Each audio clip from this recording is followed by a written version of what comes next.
AEW All Out takes place this Saturday in Chicago, Illinois at the Sears Center Arena. This is the same location that Allin took place last year. Now, I want to talk about the title. They decided to go with All Out. I don't know if they have problems with the trademark, but I think I would have preferred to have Allin 2. I would have preferred it just to be called that, because I think that continues the legacy of the first Allin, because AEW is probably not existent without Allin. Allin was huge. It was a massive show. It was extremely popular. You had the first StarCast. This is StarCast 3 going to be on the same weekend in Chicago. And I would have liked for them to call it Allin 2, but I don't know, because I think Ring of Honor had a lot to do with the first Allin, so maybe they have the trademarks. I'm not sure, but I think it would have been cool for them to have called it that. But they're going with All Out, and you have a great weekend of wrestling. Again, if you are a wrestling fan, you have StarCast if you're going to Chicago. Also, the same day before All Out, you have NXT UK takeover. So, a lot of wrestling on August 31st. Exactly 1 year was Allin last year. Such a memorable show. That was a great show. So here's the card we have for All Out. You get 9 matches, 2 buy-in matches, and you start with a tag team match. You have Private Party, Isiah Kennedy, and Marq against Angélico and Jack Evans. Private Party wins this match. I think this is a no contest. I think they're going to take it easily. The reason is they're going to have Private Party face the Young Bucks, if I'm not mistaken, at the first show for AEW on TV. I'm not sure if that's confirmed, but I believe that's going to happen, so it makes sense for Private Party when they have a good gimmick. They're over. Angélico and Jack Evans are a decent team, but Private Party definitely has a lot more potential, and I see him taking this match.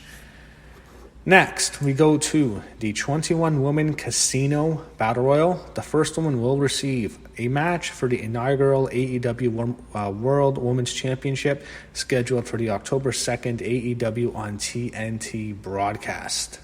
So AEW is going to be on TNT from 8 to 10 on Wednesdays. They haven't called it their name yet. I think it could be called Dynamite. That's a good name.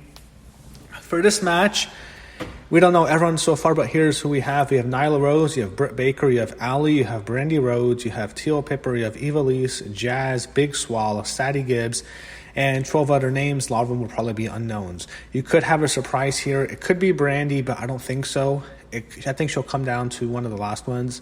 I could be a surprise here, but if it's not going to be a surprise, I'm going to go with the safe pick, and it's Britt Baker, because she has a lot of potential.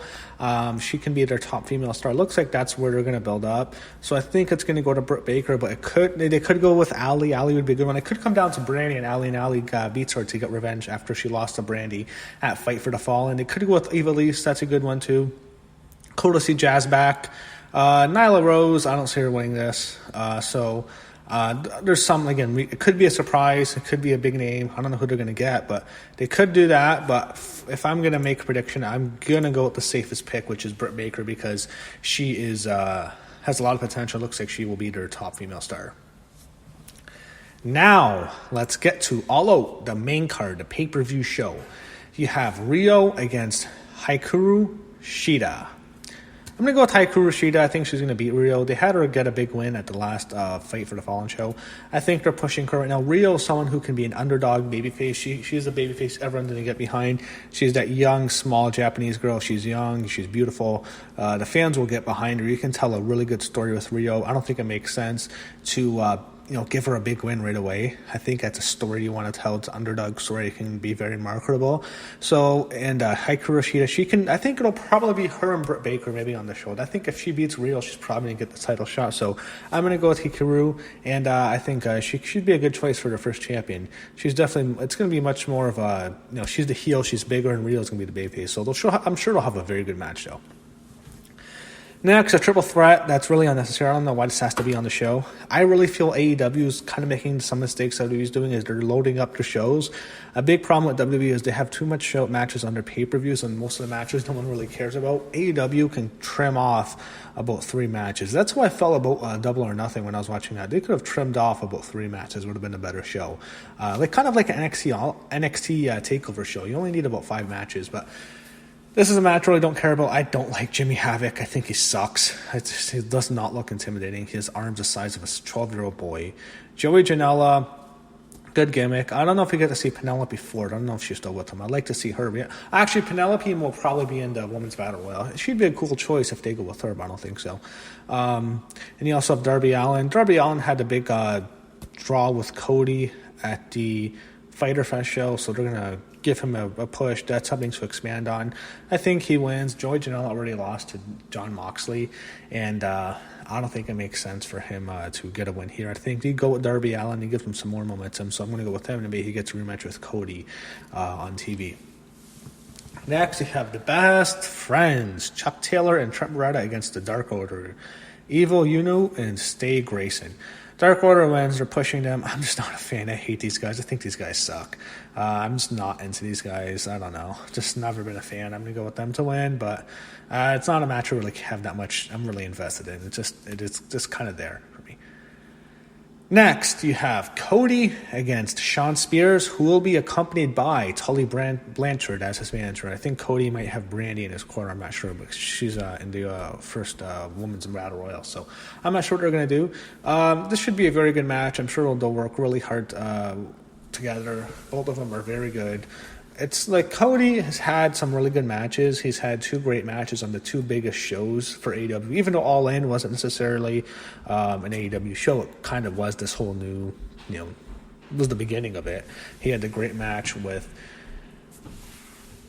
Nick Aldis, and then he absolutely stole the show when he faced Dustin at Double or Nothing and had that bloodbath. So he's had 2 great matches.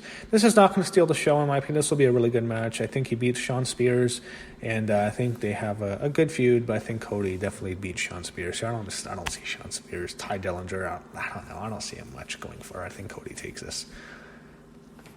Next, you go to the AAA World Tag Team Championship. It is an Escalera de la Muerte match, which is a ladder match. It's a ladder match. You have the Lucha Bros, Pentagón Jr. against Rey Fénix against the Young Bucks, Matt and Nick Jackson. Tag team ladder match. This is going to steal the show. This is going to be excellent. This could be a classic ladder match. They're going to go all out here. You're going to see crazy shit. Young Bucks are awesome. So are Lucha Bros. They're going to beat the hell out of each other. They had a very good tag team match at Double or Nothing. It's just that match was just kind of... It was hard for it to follow the Cody and Dustin match, so it did lag in that part. And it was a differently paced match because the Cody and Dustin match told such a great story, and it was a really draining match. It drained you. That match after it was just crazy high spots. It was fun. It probably should have been in reverse. It should have gone before Cody and Dustin, in my opinion. Here, they'll go on late. The crowd's going to be great here in Chicago. It's going to be balls to the walls. I can't even imagine some of the stuff they're going to do. I hope we don't have to see I don't want to see a Canadian Destroyer off a ladder or something. I'm tired of seeing Canadian Destroyers on the apron. It's going to be, these guys are going to kill their backs. It's going to be a brutal match to watch. It's going to be vicious. Who wins? So the Young Bucks could win, but I think it makes absolutely no sense, and I'm almost thinking this is a lock. It's going to go to the Lucha Bros. Young Bucks have beaten the Lucha Bros on 2 straight shows. They beat them at both the Double or Nothing and the Fyter Fest show. They won a 6-man with them. It makes no sense for them to beat the Lucha Bros again. It'll bury them. And plus, AEW's World Tag Team Championships are going to be in play soon. We'll probably see them at the first show that they do. Or I don't know when they're going to announce them, but it's going to happen. Young Bucks have to be the first champions. Makes absolutely no sense for them to win. That's why I'm going to go with the Lucha Bros to beat the Young Bucks and retain the AAA World Tag Team Championships. Next, we go to the craziest match of the show. It's just been a disaster. That is Jon Moxley against Kenny Omega. Oh, wait, no. Kenny Omega is now facing Pac because Jon Moxley is hurt. So, I forget what the injury was, but Moxley, I don't think it was a good idea for him to start wrestling in New Japan right before AEW. It's like you're in AEW, now you're going to go tear the house down in New Japan. But you knew they had 2 major shows. They had the show and you had Double or Nothing, and then which he had to be under. He debuted, and then it was going to be all low. This was supposed to be the biggest match they could have. This was supposed to be a massive match. It was Kenny Omega and Jon Moxley. That's a dream match. This was supposed to be the big thing in Chicago. It's not the main event, but this was a bigger match. This is a bigger match than Adam Page and Chris Jericho. Omega and Moxley is a thriller. People would love to see that. I could not wait for Omega and Moxley. The first show, it was built around the ending was to set up Omega Moxley All Out. Moxley destroying him, taking him on top of those poker chips, those giant poker chips, and giving him an FU off of him onto the stage. Then on the next show, at the Fighter Fest show, Omega gets revenge on Moxley. They were doing such a good job at building this up, and for this not to happen, this is the first really big setback for AEW, and it really sucks. I feel really bad for them. It's really unfortunate, and it's really not good. Who wins? Now with Kenny Omega and Pac. Pac is replacing him. Pac had to pull out of the match with Adam Page at the Double or Nothing show. The rumor was Page was going to win, and Pac was pissed off, so he pulled out of the match, and it turned into a disaster. Page had to go into the Battle Royal, so that was the second. This is actually technically the second setback. At least Pac is making up for that. The match they'll have is great. I'm sure they're going to have a great match, but it sucks. It's supposed to be Moxley. Who wins? I'm going to go with Kenny Omega. I think he beats Pac. I was going to pick John Moxley to beat Kenny Omega. I thought Moxley was for sure winning. Now it's Pac. I think Omega takes this. I think it makes sense. I think they'll have a great match here.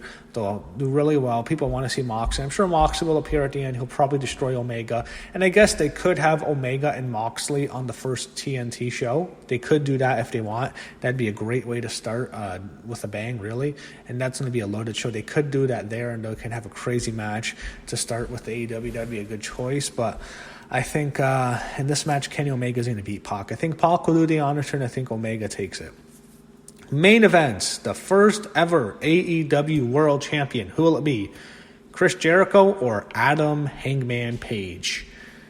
They could do a surprise and give it to Page. I think Jericho's going to win. I just think it makes sense for Jericho to win. Jericho is going to be one of their top stars. This doesn't make sense for him to be losing to Adam Page.